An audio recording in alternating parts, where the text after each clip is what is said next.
Welcome to another episode, everyone. The Norteño 14, they're in prison, are a very structured and organized group.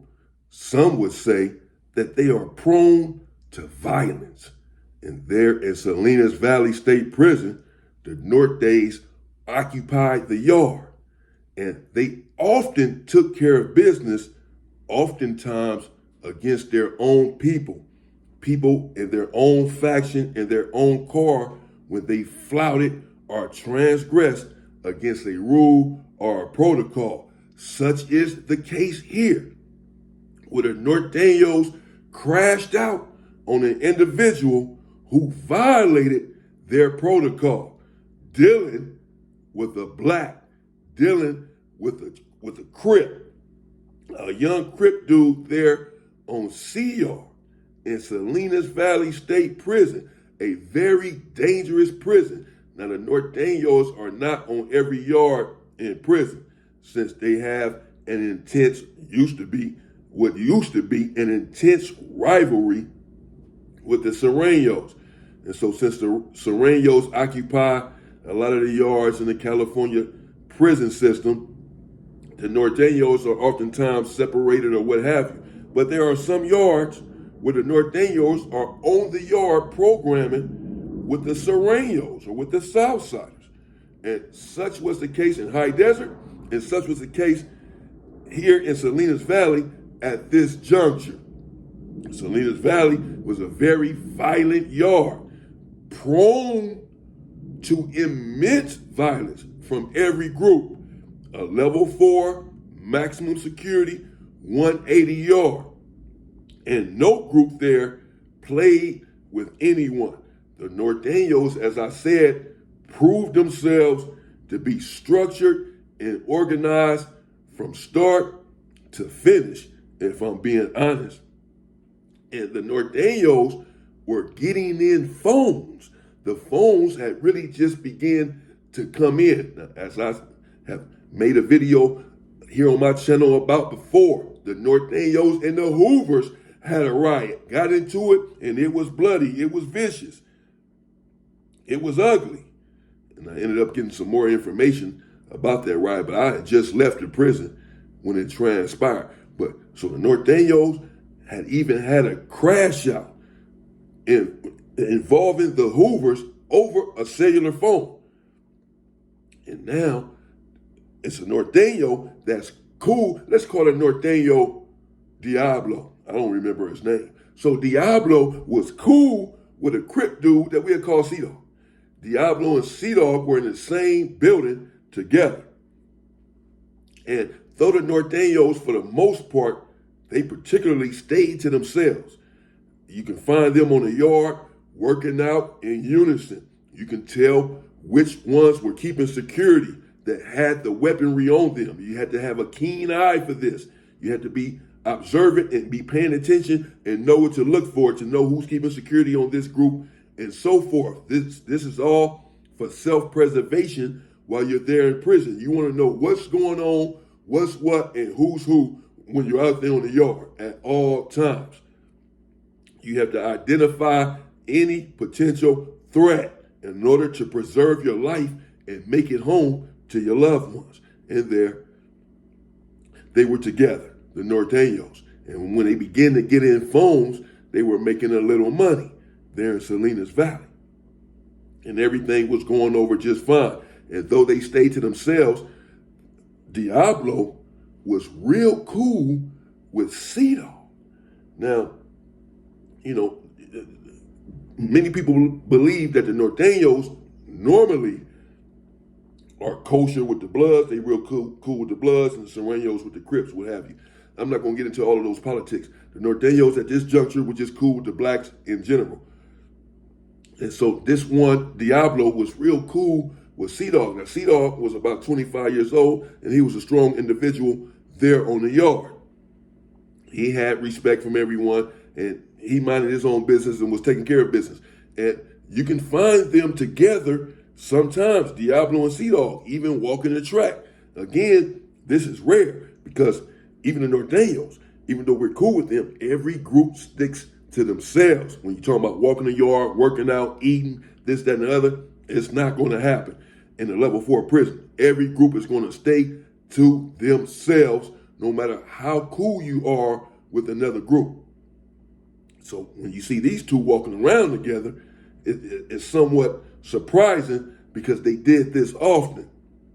But they're getting in phones, and Diablo's celly is one of the Norteños that had juice on the yard and was really regulating and getting in product, and he began to get in phones.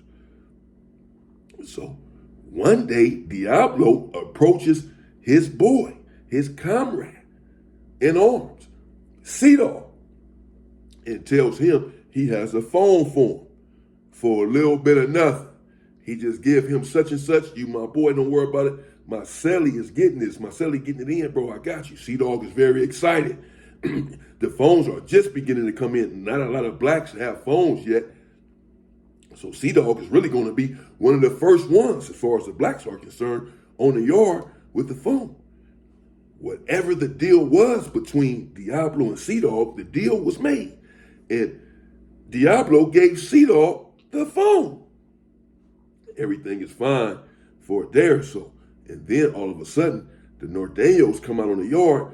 They're asking a couple of individuals if they have a phone, if their people had sold them a phone.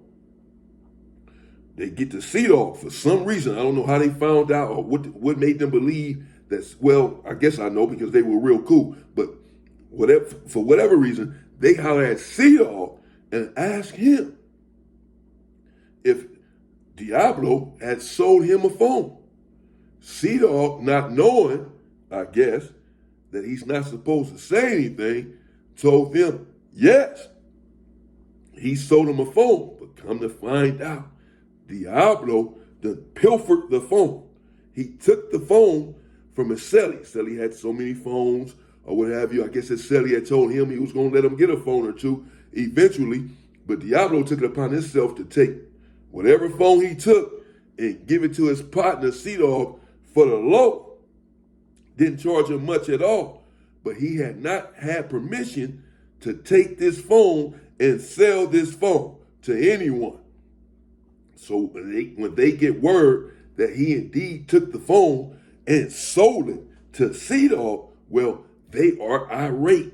They are up in arms and apparently had made a rapid decision to remove Diablo from the yard immediately. They did not waste any time whatsoever in keeping with their nature. They were prone. They have a proclivity to take care of business as soon as it arises, particularly as it relates to one of their own people who has flouted or transgressed against a rule or a protocol. They're going to get on you and get on you quickly. They're trying to harm you, bring violence to you. They're trying to unalive you. And they're coming in unison. They're coming with structure, and they're coming to take you down. So their hierarchy, they really didn't play there in Salinas Valley. If you get out of line, if you do something that you are not supposed to do, they're not going to negotiate with you. They're going to get rid of you. But this was really every group there in Salinas Valley, such was the case in High Desert State Prison as well, as I have alluded to on many of occasions. And with the die set and the decision made to remove Diablo from the yard, well, it didn't take long. That very night, as soon as they found out that he had sold the phone, taken the phone without permission, and then sold the phone, two people got on him immediately, ran inside of his cell. His celly wasn't even involved. Apparently, they designated someone for the job, designated a couple of individuals for the job. And since his celly was getting the money and regulating, they didn't want him to get his hands dirty. They need him on the yard to continue doing what he's doing. He's bringing in the money.